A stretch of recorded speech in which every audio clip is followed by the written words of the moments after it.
What's going on, guys? Right, Teacher in the house, and we are back with the GPL post-draft power rankings for the Hoenn League.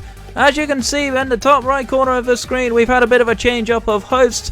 Trancel, of course, after being the inferior analyst from last season, has decided he didn't want to lose to me again, so he's come to join us for power rankings this season. How are you doing, Trancel? Yeah, not too bad. Pretty excited for the change.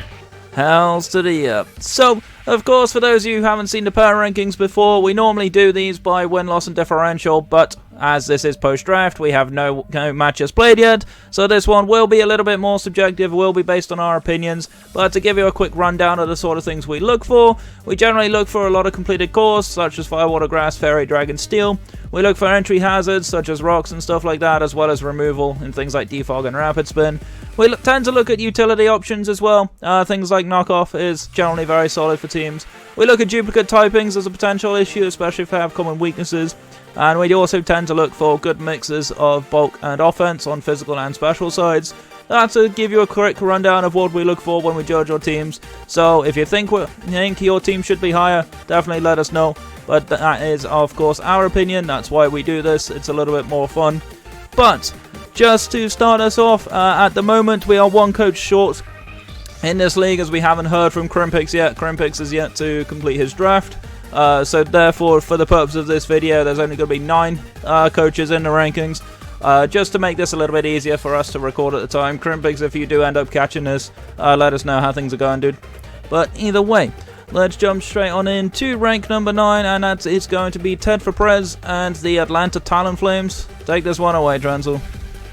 Yeah, so unfortunately, he seems to have just drafted what he likes, which is fine, but I don't think they work too well together. There's kind of a lack of reliable hazards.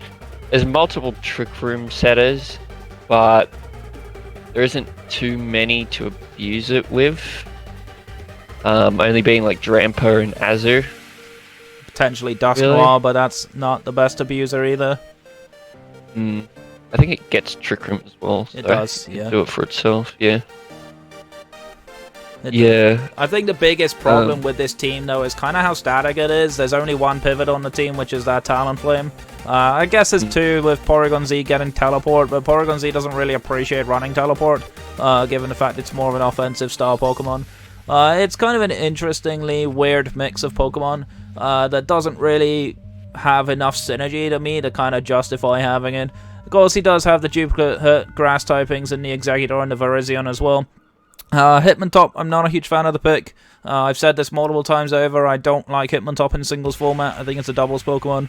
But people still keep trying to draft it and proving me wrong. It was Tyler last season, didn't do a very good job of it. We'll see if Ted does it this season, see if he can make it work. But I'm personally not a huge fan of this team in general. I do like the G-Max Duraludon, but that's because I'm biased because I have it as well. No, I'm joking. I actually do like the pick. I think it's a very, very solid pick.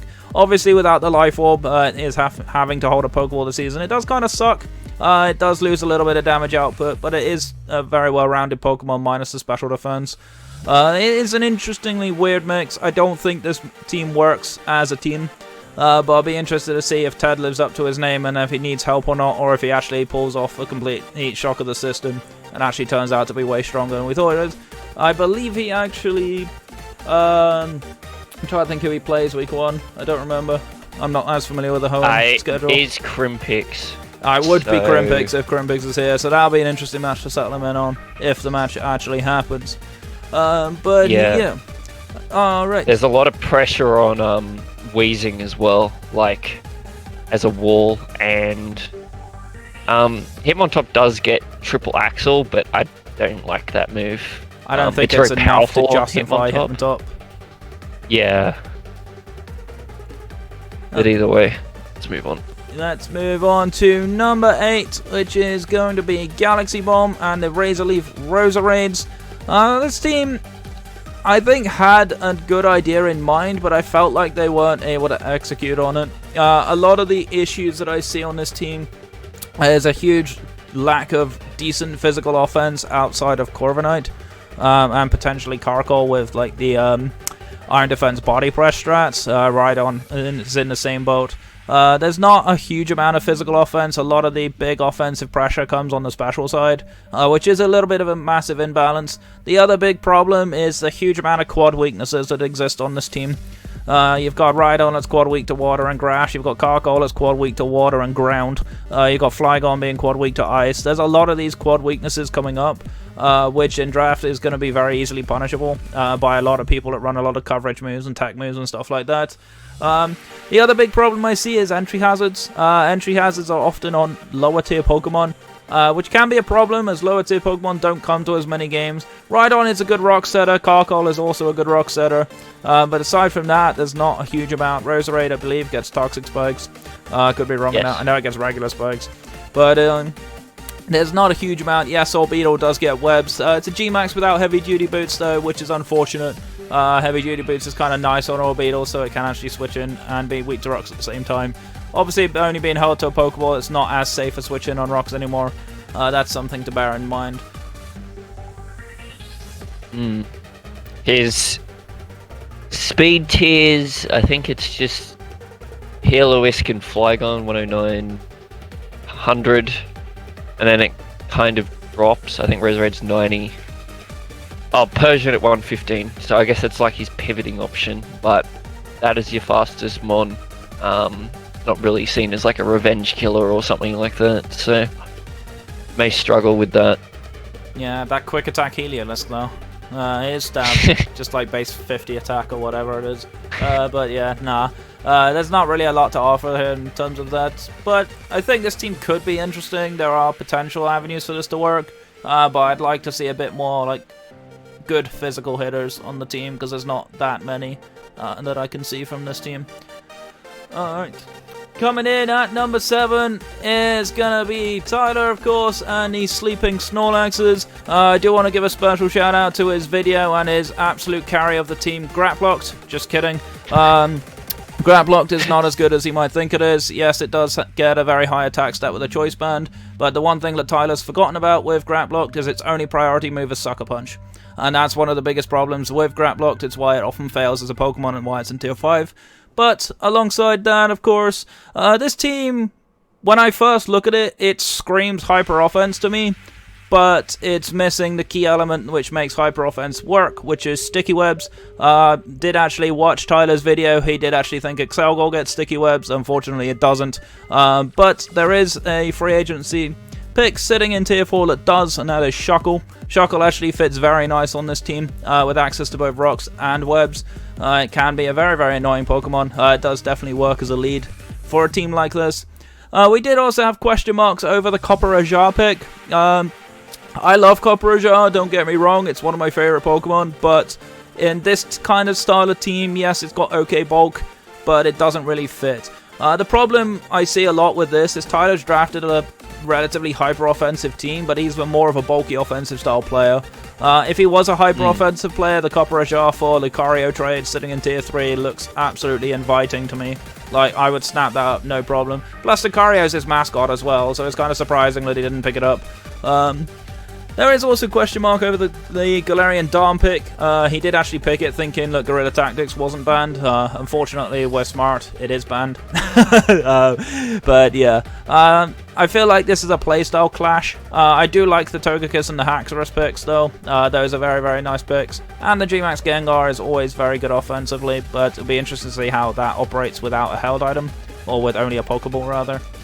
So that'll be an interesting situation. I think this team does have some decent opportunities to be strong. It definitely hits very hard, but I feel like it's missing too many key components to really work as a team. Yeah, the water grass is not too bad either. I like the wash and Arcanine. And Tangela seems a little weird on this team, but could save him in some instances, just being his bulky offense that he usually would like as a pivot kind of thing. Yeah, he doesn't have the hugest amounts of pivots in the world. Yes, Dom gets U-turn, Rotom Wash gets Volt Switch, Arcanine gets Teleport, super broken. Just kidding. Excelgor gets U-turn, of course. Let's see, nothing else gets pivoting on this team.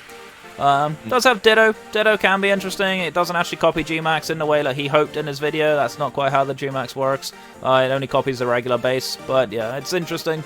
Ditto could be an interesting pick on this team. I'm not sure how good a fit it is. Ditto's always a hard one to call. I think it's more of a usage thing as opposed to the individual. But yeah, I think it's an interesting situation. But I do feel like this team will clash a lot with his playstyle, and that's where I don't like the fact that he doesn't have a dark type either. Psychics can just run all over this. With his only resistance being Copper Jar. Yeah, for sure. Which we're thinking about dropping for Lucario, which is a neutrality to Psychic. So, that could be an interesting dilemma. But yeah, moving into number 6 is gonna be Skinny Biscuit and the Chunky Chikaritas. Now, honestly, there are certain parts of this team I really like, but I kind of am a little scared of the duplicate typings that are happening. My biggest qualm with this team is Jellicent. I love the Pringles lad more than a lot of Pokewater types in the world, but when you already picked up Starmie, I feel like Jellicent wasn't worth it. Starmie is actually very versatile in the way it plays. It can be a defensive spinner with U-turn, or it can be a Specs hard-hitting monster. Jellicent doesn't really offer that. Jellicent is a good strength sap. Obviously, Willow Hex is one of its well-known sets. It's a pretty decent one, but I don't feel like it adds enough value to this team. I definitely would like to see the Jellicent be swapped out, but it's interesting to see. I think you had a spot for what you would replace it with. Yeah, Porygon 2 gives him a normal type for that ghost immunity, and gives him bulk as well, is what he wanted from the Jellicent. Yeah, it is still susceptible to knockoff, but less so. It does give him a few little more dimensions to this team. But that being said, I am actually kind of interested in this Fairy Dragon Steel Core. I do like Slurpuff, Noivern, and Magnezone. Obviously, Noivern and Magnezone both getting pivoting options, which can allow Slurpuff to set in and Belly Drum. Slurpuff, of course, getting webs as well, which is nice for Volcarona. Always a nice little setup tool to have. There's some good little moves here. I'm just trying to see what his actual good Fire Water Grass is. I mean, I'm not a huge fan of Ferroseed, personally, as well, especially when you've got a G-Max Rillaboom sitting there. He got a G-Max Rillaboom and a Magnezone, so you've got a Grass and a Steel already. So maybe have a look at that tier 5, see if there's something sitting down there that you might want. Because I feel like Ferroseed or Thievul don't add the most. Thievul did get some access to some nice new moves to play with, so Thievul may be worth it given the fact it's a Dark type. So Ferroseed may need a replacement with something else. We'll see. But it'd be interesting to see how this team progresses. I think there's some nice parts to this team, but these duplicate typings really need to be sorted out. Yeah, the Rillaboom Volcarona Starmie for his Fire Water Grass is solid. I don't mind Ferroseed. I think he just wanted it for hazards, and I don't know what's really in there. And I don't know if you'd really want to bring it in most matchups with what you've got at the top, so yeah, it's definitely hard. Maybe you'll find something in there, Skinny, who knows. Yeah, let's see.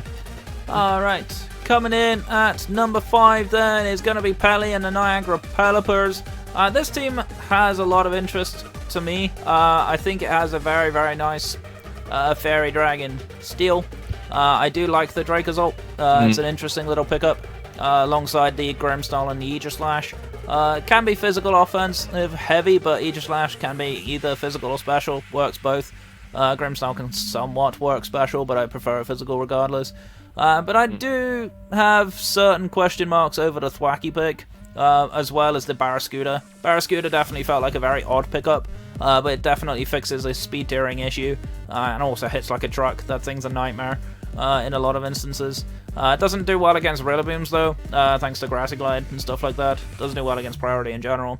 But Thwacky, it's an underrated pick for some people, but I think it's not really worth the hype that it gets. It is an okay grass type, but there are better grass types out there. But yeah, I don't know what it serves on this team really, as well. I guess it gives Dragozolt the Earthquake resistant kind of thing, and Cobalion and Aegislash, I guess. Yeah, it has some use, but not a lot. Merit enough. Yeah, maybe it'll prove to be a building nightmare, but I don't think so. No, I'm not entirely convinced. He does have some weird duplicating types as well. Aegislash and Cabalion both have the same weaknesses for the most part. It doesn't really seem like they're both worth being on the same team. I don't think it works as effective. Let's see what else is duplicating. I had something else in my head as well. Slowking and Barraskewda. But those generally, I feel like they fulfill different roles, so I'm not exactly against having both of them. I just felt weird to see Barraskewda as a last pick to me. Yeah, or Beta obviously having Psychic type, but I think they're doing different things, that it's fine. Yeah. There could be some room to kind of give yourself some more typings. I'm not entirely sure what else he's missing. There's a few little synergy lacks, but I think it could be an interesting team. I definitely think Paddy can make this work, but we'll have to see what happens. Alright, coming in at number 4 then is going to be the rain team of the season, which is going to be Poker and the Baltimore Oracorios. I actually think this team is just shy of being a very, very strong rain team. I think the biggest miss that it's missing, there's 2 Pokemon I'd like to have seen on it. One is Toxicroak, which is on Skinny Biscuit's team, unfortunately, and the other is Seismitoad. Seismitoad is a very, very big pickup, in my opinion. It's actually still a free agency in the Hoenn League. It hasn't been picked up at all, which is mind-blowing to me. Seismitoad is one of the most it's one of the most versatile waters in the game for a start. It's only got one weakness. It does get Rocks and Toxic, which, you know, with Whimsicott being on the team, you've got plenty of speed control already. I don't see what Whimsicott's adding, other than duplicating the type. It does give him his only fairy, which might be the reason for its inclusion. But yeah. The duplicating types can be a problem. Obviously, Kingdra and Goodra are both dragons, but I feel like those fulfill different roles within the team, so I don't think that's as big of a problem. Obviously, on a rain team, you're going to have a lot of water types. That's just a natural habit. But yeah, I'd like to try and see if there's a way to fit a different fairy on this team, as well as adding Seismitoad. I think that would be the way I would just fix this team, just to make it ever so slightly better. Yeah, he definitely needs the rocks, because at the moment it's all on Dreadnought, which only has it because of its G-Max move. You can't really rely on. Yeah, have to look at what possible fairy he could get, because that's definitely nice. Probably see some more Zero running like specially based just because of Thunder with Pelipper. But yeah, Zero will be interesting to see how it goes on the rain team. Yeah, absolutely. Alright, coming in at number 3 then is going to be Mr. Choco Destroyer himself, solo of course, in the Wicked Weavils. Hopefully he doesn't live up to that nickname this season. He's drafted a very solo style draft. Literally, the more offense, the better. That is basically Solo's best playstyle. But that being said, though, he's got some pretty decent pivots. He's actually got a lot of things to get access to U-turn. He's got a couple of... he's got a Volt Switcher and Vikavolt. But yeah, he's got some okay pivoting options. My biggest concern is his lack of removal. Yeah, it's just on Serena and Hydreigon. And having Serena have to come every game if you want reliable removal, because you probably want to use Hydreigon more as an offensive mon.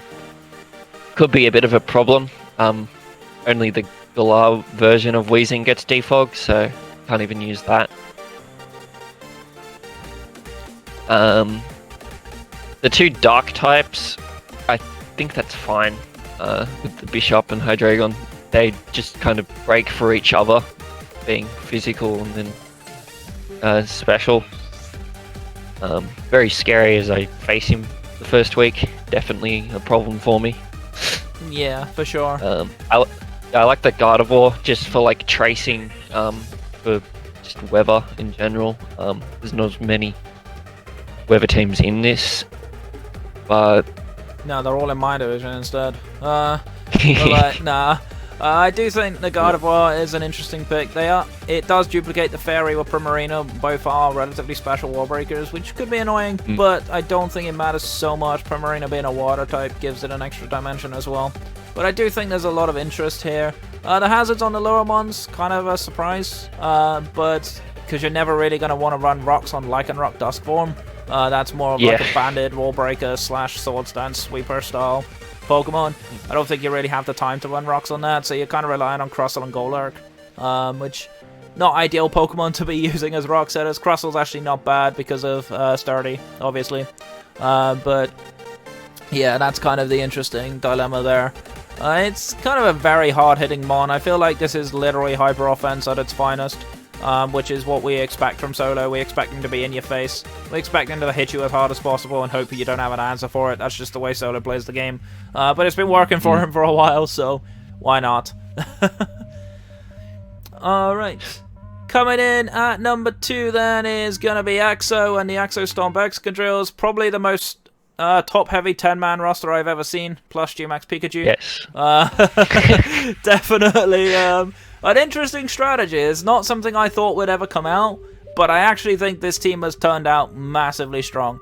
Also, I do want to shout out, I wanted this at number 1 because of Rabombi, but I couldn't do it. I would be objectively biased. So we know that the 2 admins are now 2 and 1. Who knows what else we're doing? No, I'm kidding. Yeah. But yeah. I'll go. Melmetal with Rillaboom, fairly common. I think we've seen like G-Max Rillaboom with Melmetal to mitigate the ground weakness. He's got 2 Unburden users in Drifloon and Hawlucha, serving different things. Give Drifloon, giving him a ghost type, and yeah, just Hawlucha, Rillaboom Hawlucha is very spammable on the ladder at the moment. It's kind of annoying, actually. Yeah, it really is. I hate playing against it. He has addressed because he kind of has like a hazard kind of weakness with only Rabombi and Drifloon being his default. Don't really want to run them with like the style of his team. He still has a Lycanroc for week 1, but he will have the Sand Slash, which gives him a Rapid Spinner and more rocks and a ground type, which is nice. Yep, no more free Volt switches except Lightning Rod Pikachu. So yeah, it's definitely a very powerful team. It's very top heavy, so I can definitely imagine him bringing most of his top end all the time, which may again be a shift from Exo's playstyle. Exo, of course, we know is the lower tier specialist, so it's kind of interesting that he's hard all in on the upper tiers, which is not something I would have seen coming from Exo. But this team is very strong. It is very, very strong to play with. I would love to play with this team personally, but I would never bring my G-Max Pikachu to a game, so I don't think this works for me. But nonetheless, even despite this team being so strong, we didn't nerf him hard enough, boys. He's back at number 1 again. But yeah, like all jokes aside, though, this is pretty much a vintage Trancel team. For me, I feel like this is exactly what we expect. It's a pretty well-rounded team. The big highlights for me is Dragavolt plus Mandibuzz. Those 2 have been running around ladder quite a lot recently. Very, very strong core. I love Clefable and Escavalier together as well, rounding out the Fairy Dragon Steel core. Very, very potent. Very bulky and hits very hard as well. Clefable I really wish was banned. I hate seeing that thing on OU ladder right now. It's on like 63% of teams from what I've seen at the moment. I hate it. Don't want to see it. Obviously, it also deals with the fairy weakness as well that Dragapult, Mandibuzz, and Heracross also brings, which could be a problem. A lot of decent utility, very, very decent utility options, a lot of removal, a lot of knockoff spammable Mons, especially Mandibuzz. Mandibuzz is very knockoff spammable, which I don't like. Very, very solid bulk. Kind of annoying. Across the board. The biggest issue for me is the speed tier. The only thing that kind of can be a little worrying is the difference between Dragapult and I believe Tentacruel's the next fastest, maybe Miltank. Yeah, they're the same. That's kind of a very big speed drop, which could be punishable, especially with Scarfers. But the nicer part about it and the sad part about it is Trancel didn't want me to say this, but I'm going to say it anyway. Someone pick up Kyurem, please. Please and thank you. Because Kyurem is a bit of a nightmare for this team. But nobody drafted it, so feels bad, man. Yeah, ice types give me a general thing. I tried to patch it up with Miltank and Escavalier, but Kirim especially can definitely muscle through Miltank, and obviously freeze dry, not caring about my tentacle being a water type. Yeah, for sure. So there. Somebody Tips pick it for up. beating Somebody me. pick it up and nerf Trancel, please. Thank you. Of course. Either way, that's gonna round out our post-draft power rankings. Let us know how bad you think we screwed up, and someone please nerf Trancel. That would be very nice. But either way, guys, thank you so much for watching. My name is Rabombi Teacher. That's Trancel. I'll always be around. No nerf here. Feels bad, man. But either way, guys, stay safe, stay awesome, and we'll catch you guys in the next one. Yeah. Take See care. ya.